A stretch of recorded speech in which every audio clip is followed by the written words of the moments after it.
Google parent company Alphabet Layoffs in the tech sector. Google, Amazon. आज की video में मैं हेलो हाय करने से पहले आप लोगों को कुछ नंबर्स बताना चाहता हूं। एक बार वो ध्यान से सुनो। Amazon 8,000, Microsoft 10,000, Google 12,000, Salesforce 8,000। क्या है ये? सुनने में तो ऐसा लग रहा है कि जैसे कि कोई बोली लग रही है किसी चीज के लिए, कोई नीलामी हो रही है किसी चीज के लिए, बट अगर हम लोग असल में देखें तो ये है निकाले हुए एम्प्लॉयज इन कंपनी से जो हर बच्चे की एक ड्रीम कंपनी होती है। Layoffs in the tech sector. Google parent company Alphabet is the latest tech giant to trim thousands of jobs. Amazon. Amazon's job cuts will be 70% more than previously announced. Salesforce decided now to cut around 10% of its workforce. Microsoft announcing it is laying off about 5% of its workforce. तो इतने ज्यादा employees निकाले जा रहे हैं, इतनी ज्यादा मात्रा में, और ऐसी फील्ड से जिसे माना जाता था कि यार ये वाली फील्ड तो सबसे ज्यादा सेफेस्ट फील्ड है, हम अपन लोग ही टेक फील्ड कि ये सबसे ज्यादा सेफेस्ट फील्ड है, तो इसमें से इतने ज्यादा एम्प्लॉयज निकाले क्यों जा रहे हैं। तो आज की वीडियो में हम लोग समझेंगे इसी चीज को कि इतने एम्प्लॉय अगर निकाले गए तो क्यों निकाले गए, और उसके निकल जाने के बाद भी क्या ये जो हमारी आईटी फील्ड है, आईटी इंडस्ट्री है, क्या ये सेफ है या सेफ नहीं है। तो अब थोड़ा सा इस चीज का रीजन समझते हैं कि ऐसा हो क्यों रहा है, इतनी ज्यादा मात्रा में कंपनी से लोग निकाले क्यों जा रहे हैं। अभी तक जो भी मैंने रिसर्च किया इस चीज के ऊपर, उसमें मेरे को 3 मेन रीजन मिले। सबसे पहले प्रोजेक्ट्स की कमी होना, दूसरा टेक्नोलॉजी एडवांसमेंट होना, और तीसरा एक कोविड-19 या फिर बोल सकते हैं हम उसको, उसके बाद जो आया वो है रिसेशन। ठीक है, तो एक एक पॉइंट को समझते हैं और उसके बाद ये डिस्कस करते हैं कि क्या आईटी इंडस्ट्री एक सेफेस्ट ऑप्शन है कि नहीं करियर को लेके। तो सबसे पहले आता है प्रोजेक्ट डेफिशिएंसी, कि भैया ऐसा क्या होता है कि अगर प्रोजेक्ट की कमी हो रही है तो कंपनीज क्यों निकाल देती है। और ये तीनों जो पॉइंट है ये इंटरलिंक है एक दूसरे के साथ। तो क्या होता है यार, देखो, जब कंपनीज के अंदर प्रोजेक्ट नहीं होते तो एम्प्लॉय जो होता है वो बेंच पे होता है। तो जब वो एम्प्लॉय बेंच पे होता है तो कंपनी को उसको सैलरी पे करनी पड़ती है। अब एम्प्लॉय सैलरी तो ले रहा है बट उससे कोई आउटपुट नहीं निकल रहा, तो वो जो पैसा जा रहा है कंपनी का वो वेस्ट जा रहा है।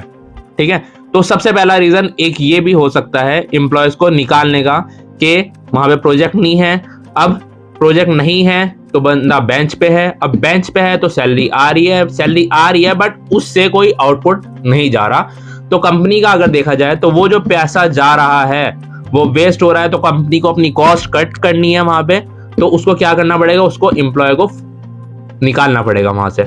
अब यहाँ पे गलती किसकी है, यहाँ पे गलती एम्प्लॉय की नहीं है, कंपनी की है। प्रोजेक्ट क्यों नहीं है भाई उनके पास।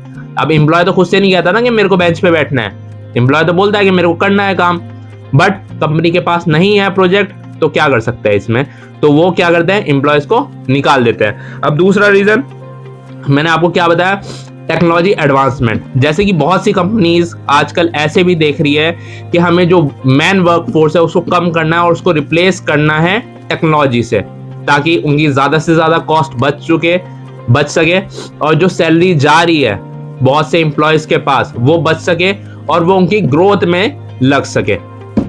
एक रीजन ये है, और जो मेन रीजन मेरे को लगता है और जो ये मेन रीजन बताए भी गए हैं जो जिन कंपनीज ने निकाले हैं बहुत सारे एम्प्लॉयज को, वो था कोविड-19 के बाद की आई हुई एक एक्सपोनेंशियल ग्रोथ हर कंपनी के ग्राफ में।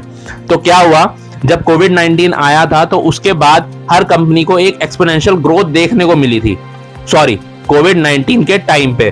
फॉर एग्जांपल हम जोमेटो को ले लो, अमेजोन को ले लो, हम क्या कर रहे थे, हम लोग घर में बैठे थे, बाहर तो जा नहीं सकते थे, तो हम इन्हीं साइट का ज्यादा से ज्यादा यूज करते थे और इन्हीं साइट से हम ज्यादा से ज्यादा चीजें ऑर्डर करते थे।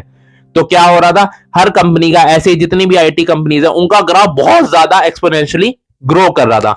अब जब एक्सपोनेंशियली ग्रो किया तो जो भी कंपनीज के फाउंडर थे, सीईओ थे, उन लोगों को लगा कि ये जैसा अभी ग्रो कर रहा है ऐसा ही ये कोविड-19 के बाद भी ग्रो करेगा। और जैसे बोलते हैं कि कामयाबी सिर पे चढ़ जाना, और जब कामयाबी सिर पे चढ़ता है तो इंसान थोड़े से गलत डिसीजंस ले लेता है अपनी लाइफ में। तो क्या हुआ, जब ये एक्सपोनेंशियल ग्रोथ हुई तो हर कंपनीज ने बहुत ज्यादा हायरिंग करी। आप लोगों ने देखा होगा कि कोविड के टाइम पे सबको लग रहा था कि यार अब क्या होगा, जॉब मिलेगी नहीं मिलेगी, क्या होगा, बट उस टाइम पे हायरिंग बहुत ज्यादा हुई थी।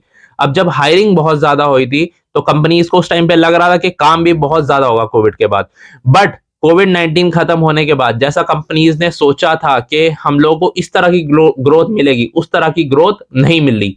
जैसी कोविड-19 के टाइम पे मिल रही थी वैसी कोविड-19 के बाद नहीं मिल रही थी, वैसी एक्सपोनेंशियल ग्रोथ नहीं देखने को मिली। फिर जितने भी फाउंडर्स थे और सीईओज थे उन लोगों को लगा कि यार अपन लोगों ने जो ये डिसीजन लिया था वो गलत ले लिया था। अब हमारे पास उतने ज्यादा प्रोजेक्ट्स नहीं है, बट हमारे पास एम्प्लॉयज बहुत ज्यादा है, अब हम लोगों ने सैलरी पे करनी पड़ रही है और इससे हम लोग लॉस में जा रहे हैं। तो उन लोगों ने क्या डिसीजन सही समझा? उन लोगों ने ये वाला डिसीजन सही समझा जो ले ऑफ का था। और भी बहुत सारे रीजन हो सकते हैं जैसे कि जीडीपी का होना और भी रिसेशन और यूक्रेन और रशिया की जो वॉर हुई थी, उन सारी चीजों ने भी बहुत ज्यादा इंपैक्ट किया। बट मैं यहाँ पे मोटे मोटे वो पॉइंट्स डिस्कस कर रहा हूं जो हम लोगों को, आप लोगों को जो एक कॉलेज लाइफ में अभी बच्चा, उन सबको वो समझ में आ सकते हैं। तो यही वो जो मेन रीजन है, यही है मेन रीजन ले ऑफ के। अब आप लोगों को अगर कोई एक्स्ट्रा रीजन लगता है आप लोग भी मेरे को बता सकते हो इस वीडियो के नीचे। अब यार ये कंपनीज निकाल तो देती है बट क्या ये सही चीज है? मैं तो बिल्कुल नहीं मानता कि सही चीज है। अब जितनी भी ये कंपनीज है ये बहुत बिग टेक कंपनीज है जो कि बहुत सैलरी प्रोवाइड करती है। अब जब इतनी सैलरी प्रोवाइड करेगी तो उस इंसान के एक्सपेंसेस भी उतने ही ज्यादा होंगे।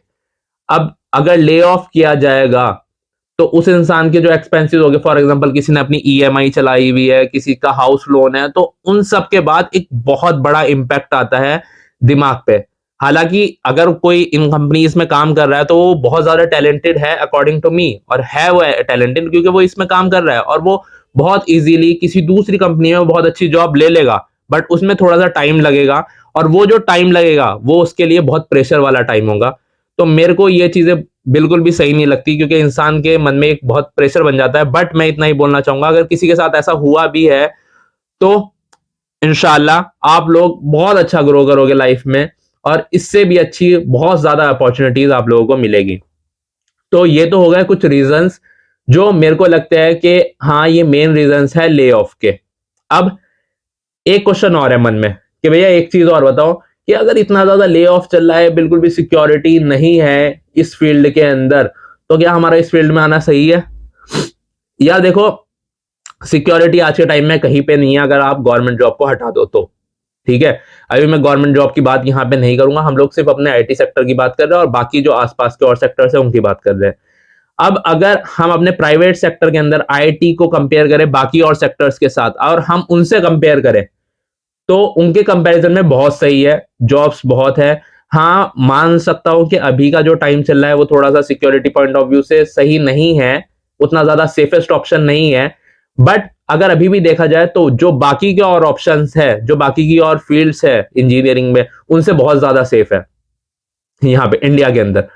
तो मेरे अकॉर्डिंग ये सेफेस्ट ऑप्शन है अभी भी। और ये जो मुश्किलें आती है ये आती रहती है, जाती रहती है, और ग्राफ ऊपर भी जाता है, ग्राफ नीचे भी आता है, ठीक है। तो मेरा आंसर तो यार इसमें यही है कि हाँ ये अभी भी सेफ ऑप्शन है किसी भी बच्चे के लिए। मेरे को यही चीजें डिस्कस करनी थी कि ले ऑफ के रीजंस क्या है, किन किन चीजों की वजह से ले ऑफ हो रहा है, और अगर ये ले ऑफ हुआ है क्या ये सही है या गलत है। मैंने तो ऑलरेडी बोल दिया कि गलत है तो है, गलत है। अब उसके बाद जो तीसरी चीज पे हमने डिस्कस किया वो थी कि सॉरी, अब उसके बाद जो तीसरी चीज पे हम लोगों ने डिस्कस किया वो थी कि क्या इतने ज्यादा ले ऑफ के बाद भी इस फील्ड के अंदर किसी को भी एडमिशन लेना या किसी को भी आना सेफ है। तो अभी मैं बोल रहा हूं कि हाँ सेफ है। ये अप्स एंड डाउन चलते रहते हैं, लाइफ में भी ऐसा ही होता है, बट उसका मतलब ये तो नहीं होता कि लाइफ को जीना छोड़ दो। तो अप्स एंड डाउन आएंगे, हमें उनके हिसाब से जैसी भी सिचुएशन आती है उस हिसाब से हम लोगों को टैकल करना है, उस हिसाब से अपन लोगों को एक्शन लेने हैं। अगर आप लोगों को लगता है कि इस चीज का और भी कोई रीजन हो सकता है या आपके मन में भी अगर कुछ बात है तो आप नीचे कमेंट सेक्शन में बता सकते हो। और सबसे पहले क्या करो, सबसे पहले चैनल को सब्सक्राइब करो अगर यहां तक आ गए हो तो। इस तरह की वीडियोस इस चैनल पे बहुत आएगी, जैसे एजुकेशनल कंटेंट, कॉलेज लाइफ में जो भी बच्चे हैं उनसे रिलेटेड जितनी भी चीजें हो सकती है, जितने भी उन लोगों को कंफ्यूजन हो सकता है वो मेरे को लिख के भेजो, मैं उनके ऊपर वीडियोस बनाऊंगा। दूसरा, यहाँ पे क्या देखने को मिलेगा आपको, यहाँ पे आप लोगों को देखने को मिलेगा एक सॉफ्टवेयर इंजीनियर की लाइफ, मैं कैसे घूमता हूँ, कहाँ कहाँ जाता हूँ, मैं क्या क्या काम करता हूँ और मैंने अपने कॉलेज लाइफ के जितने भी एक्सपीरियंस है मैं सारे वो शेयर करूंगा, और हमारी फील्ड से रिलेटेड जो भी चीजें होती रहेगी मैं उनके ऊपर वीडियोस बनाऊंगा। तो उसके लिए आप लोगों को क्या करना पड़ेगा, उसके लिए आप लोगों को चैनल को सब्सक्राइब करना पड़ेगा। तो चैनल को सब्सक्राइब करो, बेल आइकन को बजाओ, वीडियो को लाइक करो, कमेंट करके जाओ, और दैट्स इट। तो बस आज की वीडियो में इतना ही, मिलता है फिर किसी और वीडियो में, तब तक के लिए बाय बाय, टेक केयर।